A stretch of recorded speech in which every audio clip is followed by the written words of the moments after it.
And I'm fascinated about this idea. I'm fascinated by how in a world where technology is remarkable, the things that we can dream up and the things that we can do, yet we still come together as groups to do things as people. I was also struck by something that Neil Armstrong said, that he was grateful to be led by people who inspired him to yearn for that place, to yearn. Listen to that. That's such a wonderful feeling. And so it begs the question, sort of, what does it mean to lead? Why do people do what they do? I'm fascinated by this idea of leadership. And I read the same books as everyone else. I read the same books as all of you. And, learn your style of leadership and how to adjust your style of leadership to fit to the situation at hand, et cetera, et cetera. That's not leadership. That's management. All leaders have one thing and one thing only. Followers. That's it. That's it. If you're a leader, it means you have followers. It has nothing to do with rank. It has nothing to do with intelligence. It has nothing to do with seniority. If people are willing to follow you, you are a leader. The question is, what's a follower? A follower is somebody who volunteers to go where you want to go. Someone who raises their hand and says, I choose to follow you. We can get people to do all kinds of things using authority. That doesn't make you a leader. A leader is when someone says, I volunteer to go where you're going. The question is, why should anyone follow you? There's only two ways to influence human behavior. You can either manipulate people or you can inspire people. Examples of manipulation in the business world are things like dropping your price. If you drop your price low enough, people will buy from you. We know this.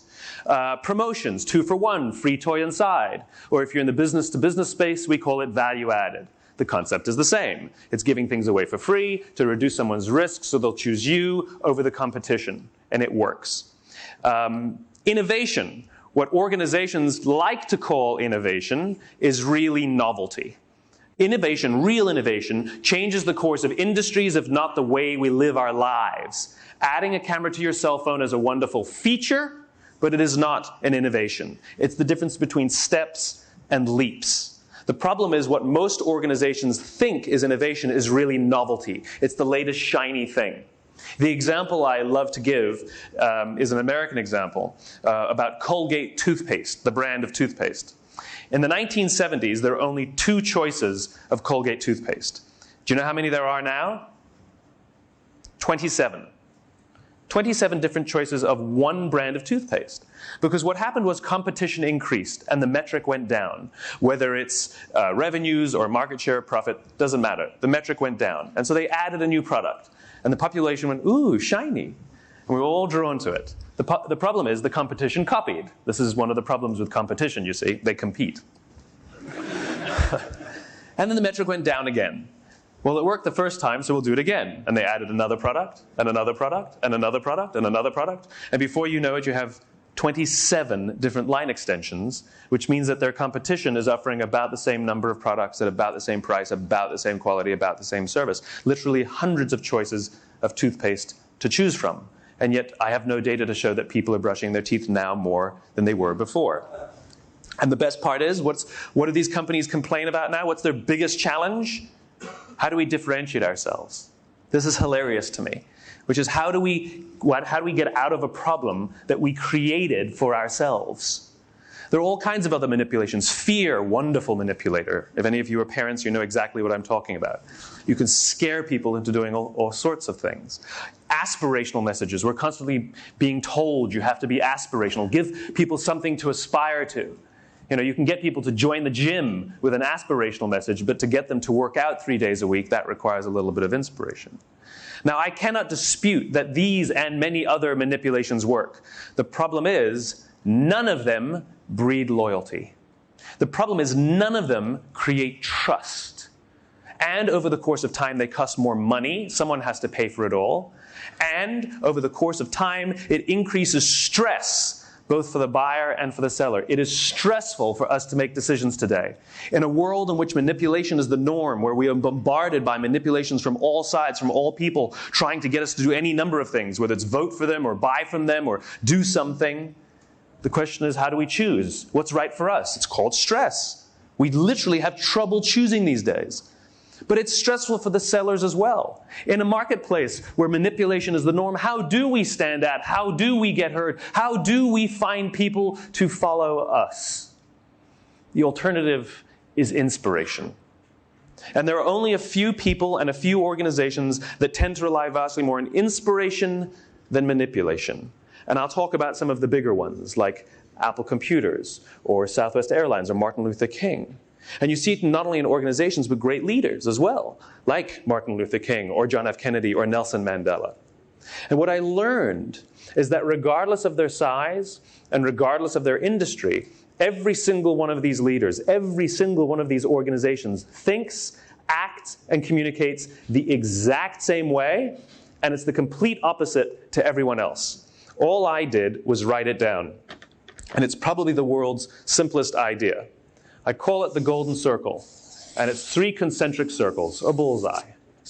In the middle is why, the center ring is how, and the outside ring is what.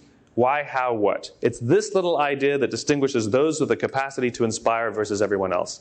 Let me define the terms really quickly. Every single organization on the planet knows what they do. These are the products you sell, the services you offer. Everyone here knows what they do. Some know how they do it, whether you call it your differentiating value proposition, your USP, your proprietary process. These are the things that you think make you different or special or stand out from the competition, from everyone else. But very, very few people and very few organizations can clearly articulate why they do what they do. And by why, I don't mean to make money, that's a result. By why, I mean what's your purpose, what's your cause, what's your belief. Why does your organization exist? Do we really need another company to do what you're doing? Do we really need another one? Why did you get out of bed this morning? And why should anyone care? As a result, the way we think, the way we act, the way we communicate is from the outside in. It's obvious. We go from the clearest thing to the fuzziest thing. We tell people what we do. We tell them how we're different or how we're better or how we're special. And we expect some sort of behavior, a vote, a purchase, support, whatever it is. But not those leaders with the capacity to inspire. Regardless of their size, regardless of their industry, every single one of them thinks, acts, and communicates from the inside out. Let me give you an example. I use Apple frequently just because they're easy to understand and we all get it. If Apple were like everyone else, a piece of communication would sound like this. We make great computers. They're beautifully designed, simple to use, and user-friendly. Want to buy one? Meh. That's normal. Here's our new car. It's got, great gas mileage, leather seats, tinted windows. Here's our law firm. We went to all the best schools. We've got all the best lawyers. We win all of our cases. We work with all of the biggest firms. This is normal. Here's how Apple actually communicates. They start with why. Everything we do, they say, we believe in challenging the status quo. We believe in thinking differently. The way we challenge the status quo is by making our products beautifully designed, simple to use, and user-friendly. We just happen to make great computers. Want to buy one? It actually feels different. All I did was reverse the order of the information. What it starts to show us is that it's not what you do that matters, it's why you do it. And what you do simply serves as the tangible proof of what you believe. People don't buy what you do, they buy why you do it. This is the reason why every single person in this room is perfectly comfortable with the idea that Apple sells computers. We're also perfectly comfortable with the idea that Apple sells MP3 players and phones and DVRs. Apple is just a company, that's all they are. It's a corporate structure.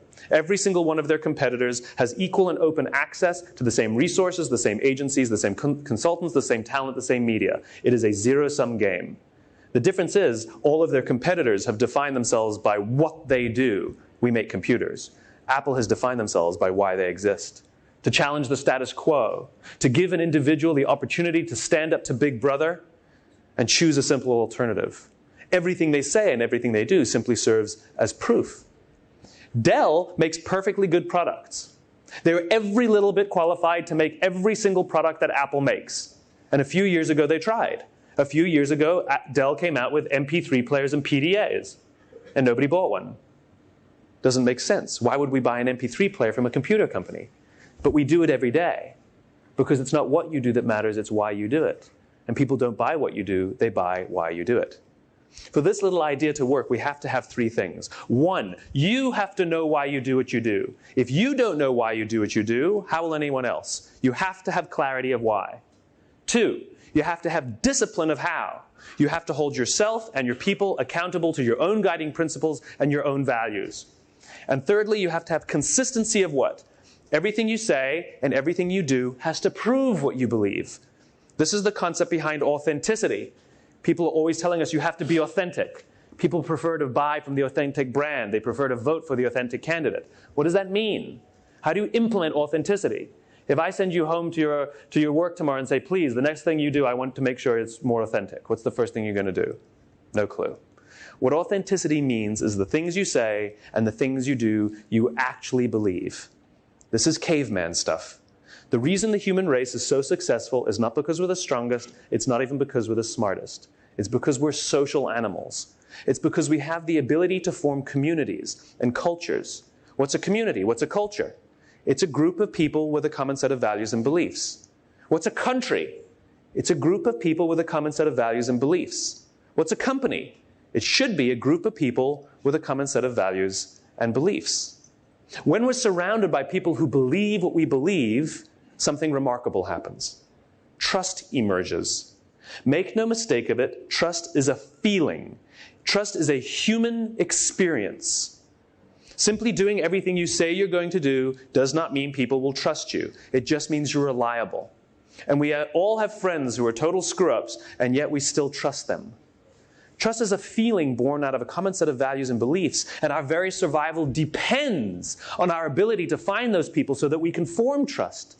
When we trust them and they trust us, we're more willing, we're more likely to take risks, to explore, to experiment, which requires failure, by the way, all with the confidence that if we turn our backs or fall over or make a mistake, that someone from within our community will come to our aid or watch our back or help us up.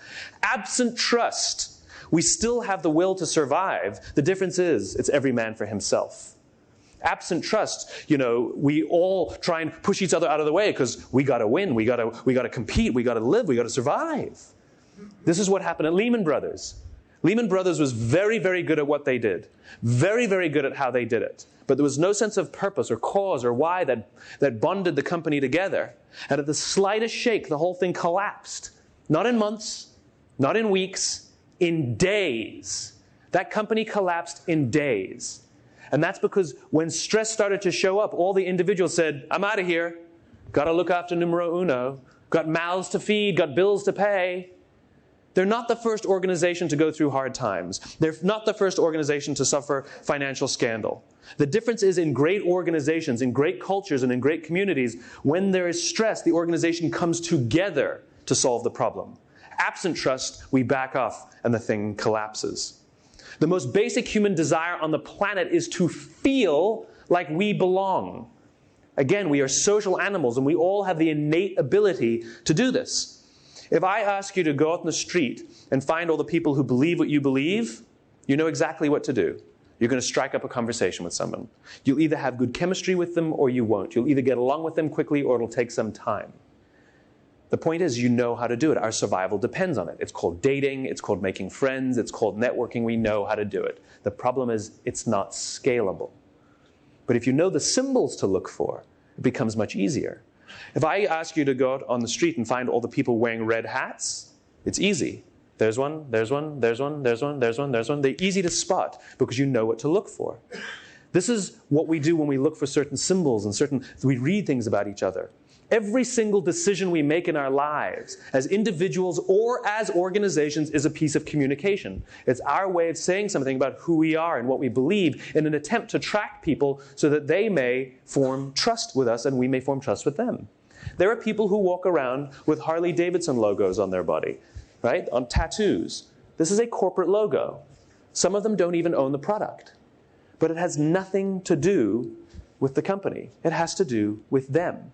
Because Harley is so clear about what they believe, because they're so disciplined in how they do it, and they're so consistent in what they do, it gets to the point that everything they say and everything they do now serves as a symbol of the person, of who they are, of who they believe they are. And the reason we want to put those symbols out is so that we may attract people who believe what we believe. You can lie. You could tell people what we think they want to hear, and they'll still be attracted to you, except they'll be attracted to the lie. And then when they realize that it's not true, you'll have a hard time forming trust. This is what Tiger Woods did to us. He lied to us. He told us what he thought we wanted to hear, and we thought it was great. The difference is we found out it was a lie. And now he's having a very hard time forming trust again.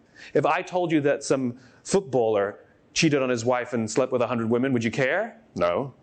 It's because we expect it. It's because it's authentic. It's because it's who they are. But not with Tigers. He chose to lie to us. It's not actually the behavior that we're offended by. It's that it's inconsistent with what our expectations are. Everything you say and everything you do has to prove what you believe. Like I said, the most basic human desire is to feel like we belong, and it's so remarkably powerful. How many of you are from Paris? Most of you, right? Yeah, a good number of you. Okay. Are you friends with everyone in Paris? Why not? Why not? But when you go to Lyon and you meet someone from Paris, you're like, hey, I'm from Paris, and you're best friends. And when you go to America and you're on holiday, and you're standing there in New York and you're riding the subway and you happen to hear French being spoken behind you, and you turn around and you say, where are you from? They say, Lyon. We say, we're from Paris, and you're best friends. Because when you're in an environment where you don't feel like you belong, you seek out anyone who may share the same values and beliefs as you so that you can start to form trusting relationships. And the amazing thing is, those relationships are real. Those relationships are real. That other family will say to you, have you eaten at this restaurant? You've got to go to this restaurant. And you will take your family to this restaurant because complete strangers on the subway told you to. That's insane. If that happened here, if somebody on the metro just turned to you and told you to go to some restaurant, you'd go like this.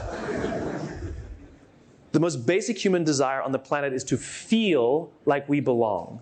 And we have the innate ability to find those things and to sense that. This is the reason why this could not be recreated over our computers. It's because as human beings, it's our biology that gives us this ability. It's this ability to read each other.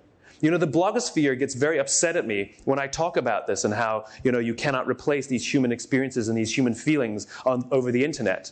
They get very mad at me. And yet, every single year, 20,000 bloggers descend on Las Vegas to have a huge big conference they call Blogsphere, Blog World. My question is, why couldn't they do it online? It's because nothing can recreate that sense of human being, of human coming together. Nothing I'm telling you is my opinion. It's actually grounded in the tenets of biology. If you look at a cross-section of the human brain, looking from the top down, you see that the human brain evolved into 3 major areas that corresponds precisely with this little idea. The outside area is our neocortex, our Homo sapien brain, responsible for all of our rational and analytical thought and language. The middle 2 sections make up our limbic brains, and our limbic brains are responsible for all of our feelings, like trust and loyalty. It's also responsible for all human behavior, all decision-making, and it has no capacity for language. This is the reason you can't ask people, why do you do business with us? Why do you like us? They can't tell you. The part of the brain that controls behavior doesn't control language, and so they rationalize. This is the reason why the question, why do you love your husband or why do you love your wife, is a difficult question. Why do you love your wife? I don't know. That's where most people start. And then they start saying things, they start rationalizing. She's fun, I've known her forever, she's always there for me when I need her. It sounds like the household pet. And those aren't necessarily the qualities for marriage. My sister says of my brother-in-law, I never imagined I'd marry a guy like him. Right? What she's saying is, before I got married, I had a list of all the attributes I wanted in my future husband. And he's got none of them. And yet I fell in love with him anyway. I want to spend the rest of my life with him and raise a family with him. It is a human experience that we have trouble putting into words. And so we try. We rationalize and then we say things that don't make sense. She completes me. I don't know what that means. What does that mean? It means I have a left arm and a left leg, and I'm looking for someone with a right arm and a right leg, and together we can make one. I mean, it's nonsense. What we're attempting to do is put into words the feelings we have towards another person or organization with the part of the brain that doesn't control language. And so we rationalize or make things up. We do the exact same thing at work. We talk about people who get it. And that guy, no matter how much data I show him, no matter how much information I give him, he just doesn't get it. What's it? How do we find people who get it before we do business with them to realize they don't get it? What we're attempting to do is put into words the feelings we have towards other people, this common set of values and beliefs, with the part of the brain that doesn't control language. This sense of belonging and the sense of community is so powerful. The example I love to give, and it freaks me out every time I talk about it. What's our most valuable possession on the planet? Come on, what's our most valuable possession on the planet? Our children, very good. So let's suppose you want to go out with your wife or with your husband, and you need a babysitter. You have two options. Option number one is a 16-year-old from just down the street with barely, if any, babysitting experience. Option number two is a 32-year-old from you don't know from where. She just moved into the neighborhood, and she's got 10 years of babysitting experience. Who do you choose? The 16-year-old. You choose the 16-year-old. You would rather trust your most valuable possession on the planet, your children, with somebody from within your community with no experience over somebody from outside, from you don't know where, with vast amounts of experience. Then why do we do it differently at work? Why are we so preoccupied with someone's CV and where they've worked and how long they've worked and how much money they made for our competitors, and yet we never think to ask what they believe, what they value? Can we trust you? Can you trust us? Leadership is the ability to stand on the street corner with your own red hat and simply talk about what you believe. Got a red hat? Got a red hat? Got a red hat here. And all the other people wearing red hats, whether they know their own why or not, whether they can see their own red hat or not, are eerily drawn to you. Because what you're able to do is put into words the way they see themselves. What you're able to do is put into words the values and beliefs that they hold dear, and they're drawn to you because they feel that they can trust you and they can start to form community around you. This is what leadership is. Leadership puts our own desires and our own values and our own beliefs into words. There's an inextricable link between leadership and communication. Those who lead are the ones who can clearly talk about what they believe, and those who can clearly talk about what they believe are the ones who lead. Let's imagine that we're out on a tour, a 3-hour tour on a boat, and we get stranded on a desert island. Here we are, all stranded on the desert island. The question is, how will we get off the island? Well, one of us stands up and says, I will lead. We like that. We're social animals. We appreciate leadership. And he stands up and says, okay, who's got ideas? You think we should build a fire? I like it. Good. You think we should look for food? Good, good, good. You think we should build a boat? Good. I like it. Okay, let's take a vote.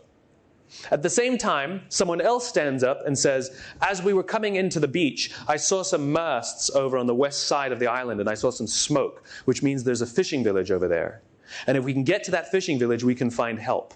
Now, we're going to have to get through this forest to get there, and I don't know how to get through the forest, so I'm going to need some help.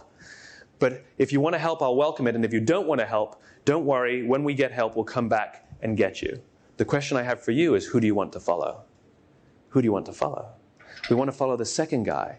There's no data to show that that fishing village exists. There's no photographs, and no one else saw it.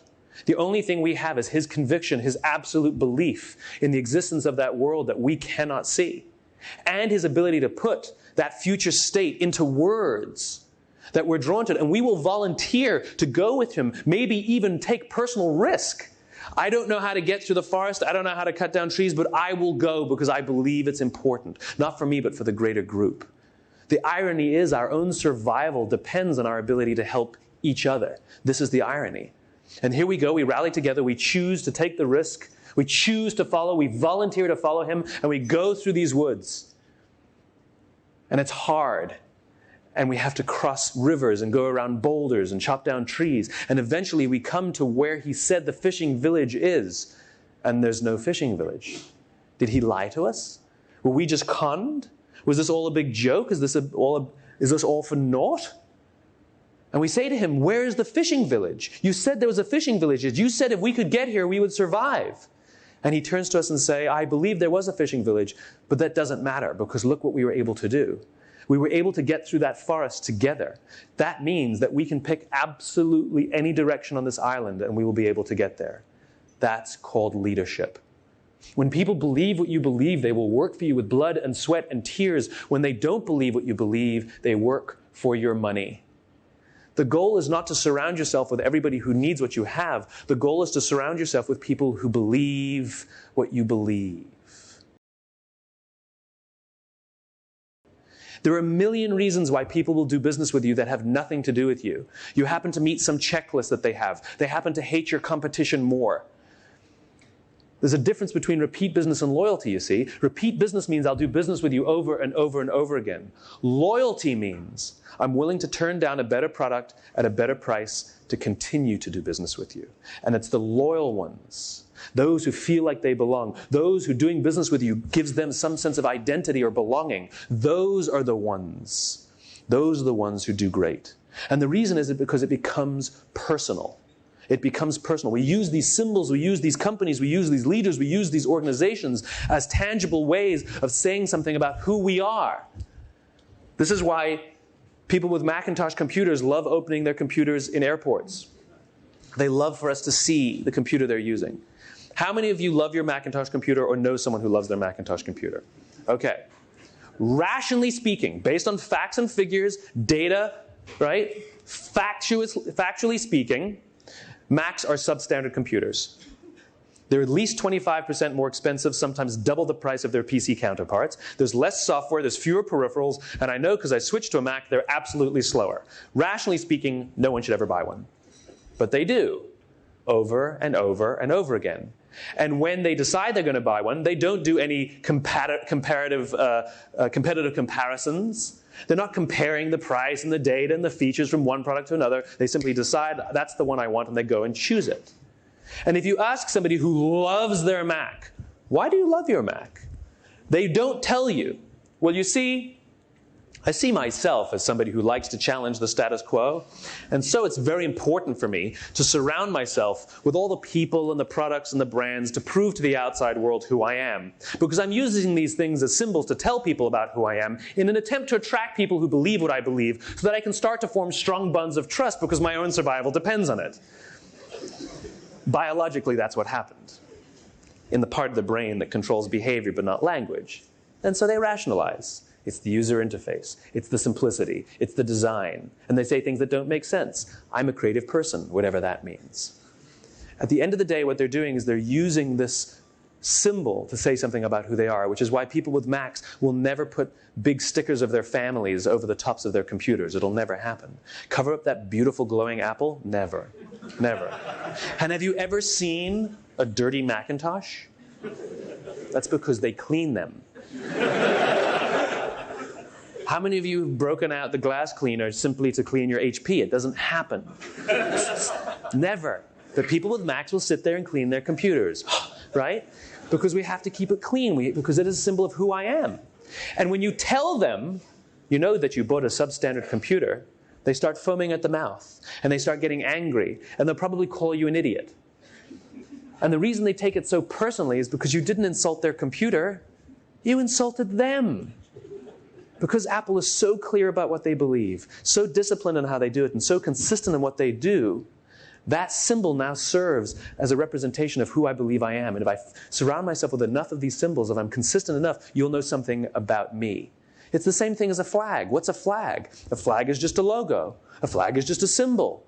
Who cares about the flag? But we don't. We get angry when we see people burning our flag. Why do we get angry? Because you're attacking me. What do you mean I'm attacking you? I just burnt my own property.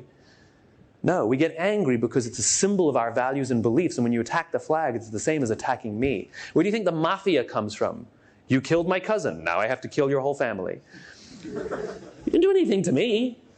It's because we're protective of those within our community. We're protective of those who believe what we believe. So much so that when you attack someone who believes what I believe, it's as if you're attacking us. It's as if you're attacking me. And at the same time, we will protect each other. This is what great organizations are. Great organizations are communities, cultures, common sets of values and beliefs where we will go to bat for each other and work for each other and help each other, even at great personal sacrifice. Because ironically, my own survival depends on it. What we need more of today is not talking just about the technology and what technology can do. That's all fine and good. But the question is, why does that technology exist in the first place? Why do you have the technology? What's the point of it? Why should I care? How are you helping me on a very, very human level? Innovation doesn't come from telling people to come up with a better technology. Innovation comes from solving problems that are deeply, deeply personal to me. We hail Apple as this great innovative organization, the most innovative organization in the world, blah, blah, blah. Where does it come from? Steve Jobs, by the way, do you know how many of the ideas that Apple currently sells, how many Steve Jobs came up with? 0. None of them. He didn't come up with Apple. Steve Wozniak came up with the Apple. He didn't come up with iTunes or the iPod or iPhone. It was all people within his organization. What Jobs was able to do was put into words why they were coming to work. What he was able to put into words was why the company exists. He gave people something to build. This is what they were looking for. Just as Neil Armstrong talked about, that yearning. Give people some sort of yearning and they will solve the problem. This is what entrepreneurship is. Entrepreneurship isn't starting a business. Entrepreneurship is solving a problem.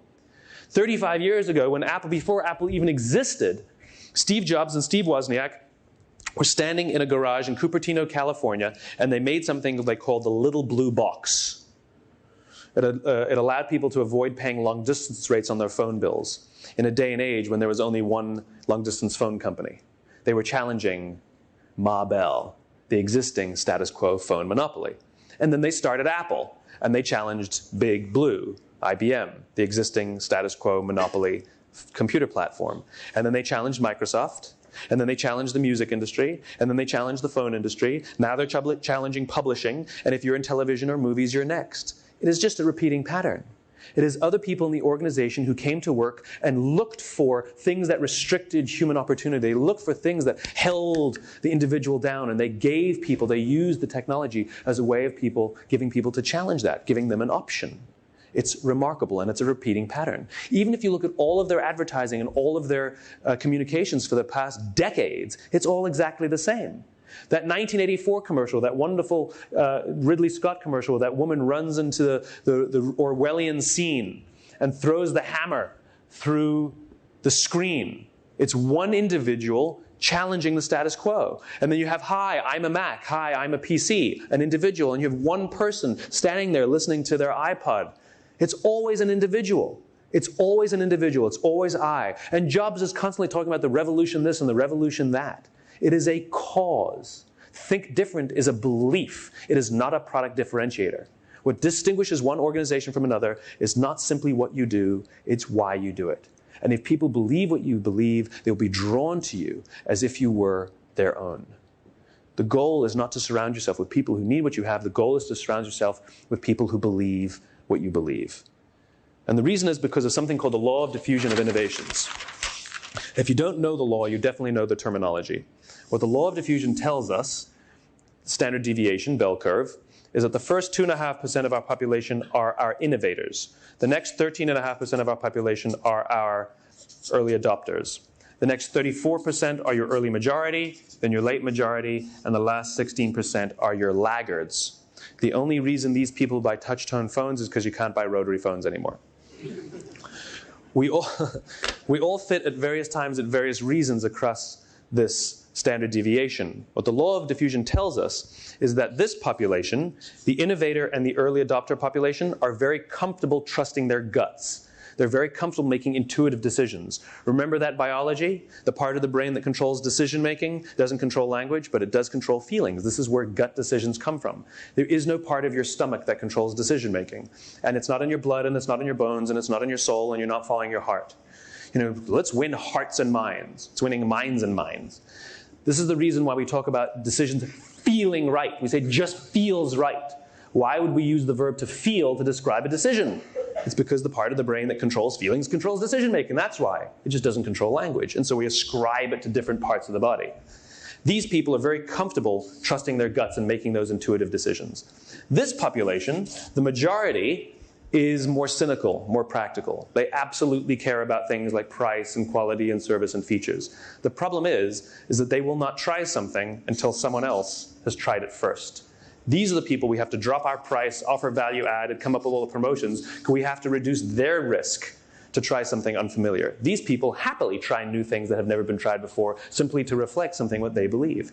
The problem is that you cannot achieve mass market success or mass market acceptance for an idea until you achieve between 15 and 18% market penetration. This is the tipping point.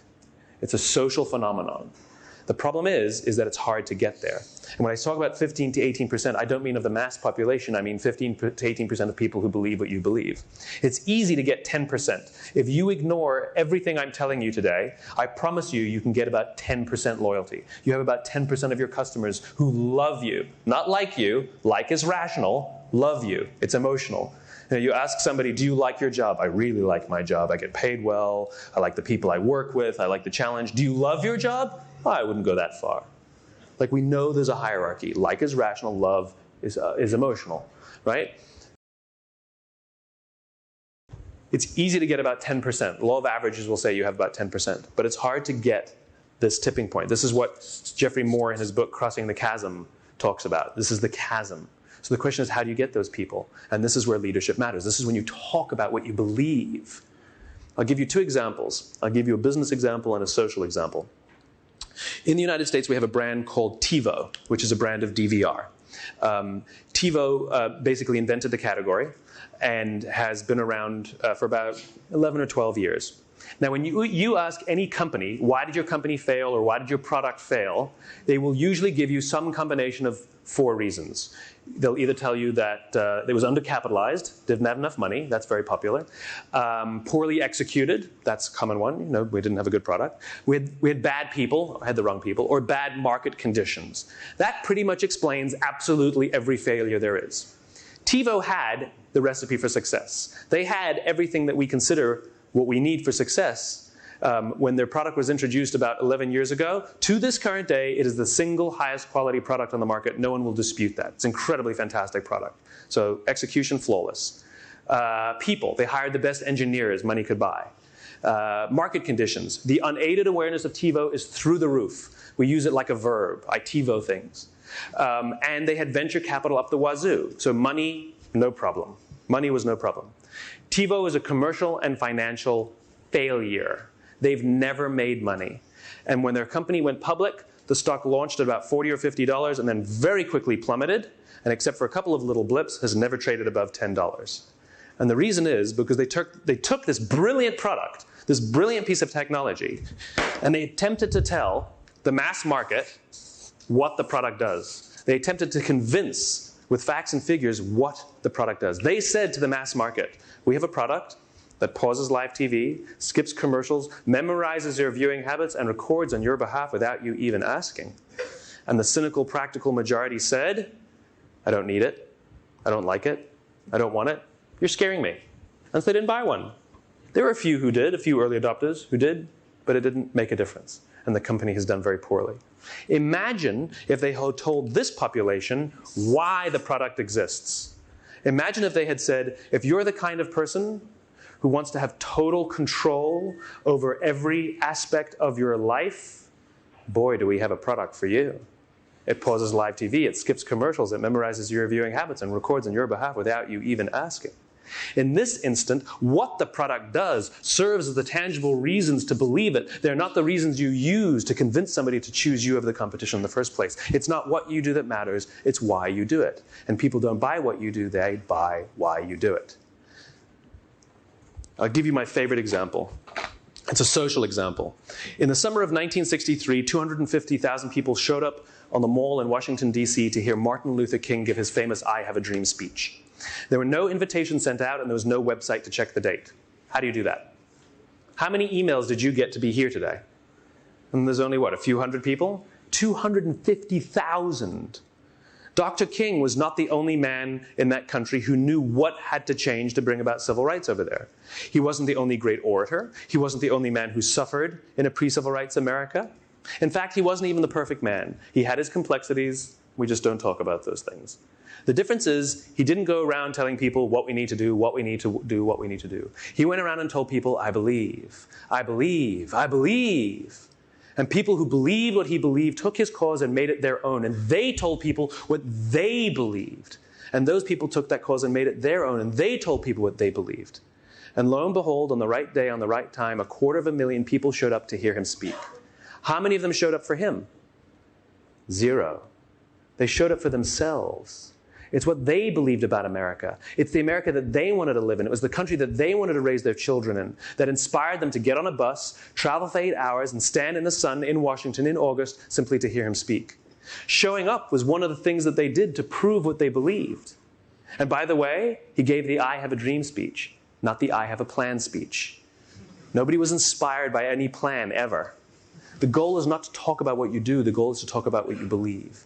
And people who believe what you believe are drawn to you as if you are their own because you help them put into words the way they see themselves. And the things you say and the things you do give them the ability to tell others what they believe, to make tangible, because those symbols and those products and those services say something about who they are. And they will say with pride, I love working with that company. This is why we talk about in sales, it's about relationships. I love my guy, we always talk about when we have a good relationship with a company. Because it's a human experience. It's a human experience. Make no mistake of it, all of these things we're talking about, like trust and loyalty, are human experiences.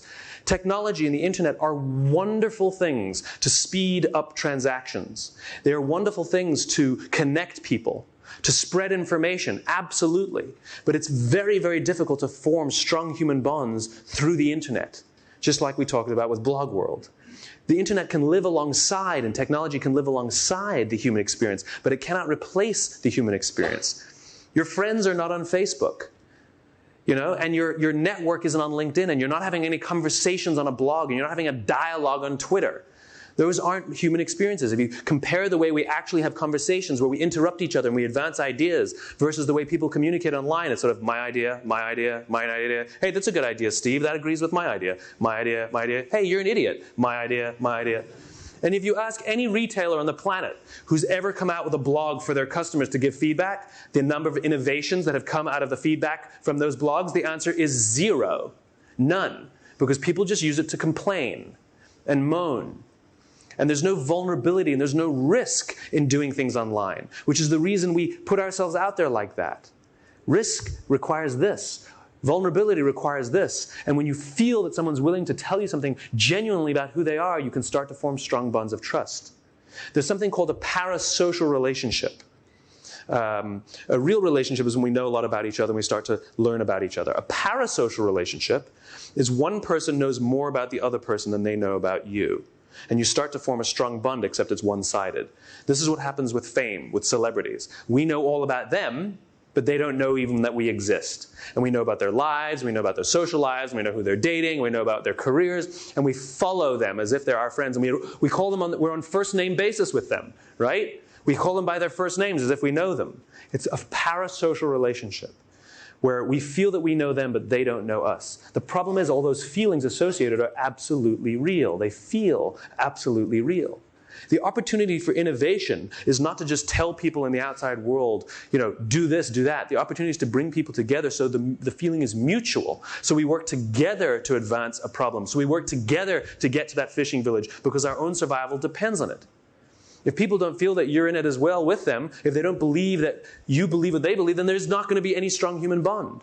The opportunity is to articulate your vision of the future that does not yet exist yet. What is your vision? What is your fishing village? And are you putting it into words so clearly that other people can understand it as clearly as you can and they can tell others about it? And they want to go there and they will risk blood and sweat and tears to help you get there. Not for you, but for themselves. And they will watch your back and help you explore, just like that 16-year-old that you hired to babysit your children, because they get you, they understand you, they know that you're the same, they know you believe what you believe. This is the goal. Human relationships, real trust, real loyalty that is not born out of products and services, but born out of beliefs and values. There are leaders and there are those who lead. Leaders hold a position of power or influence, but those who lead inspire us. And whether they're individuals or organizations, we follow those who lead not because we have to, but because we want to. We follow those who lead not for them, but for ourselves. This is for those who want to find someone to inspire them. This is for those who want to inspire those around them.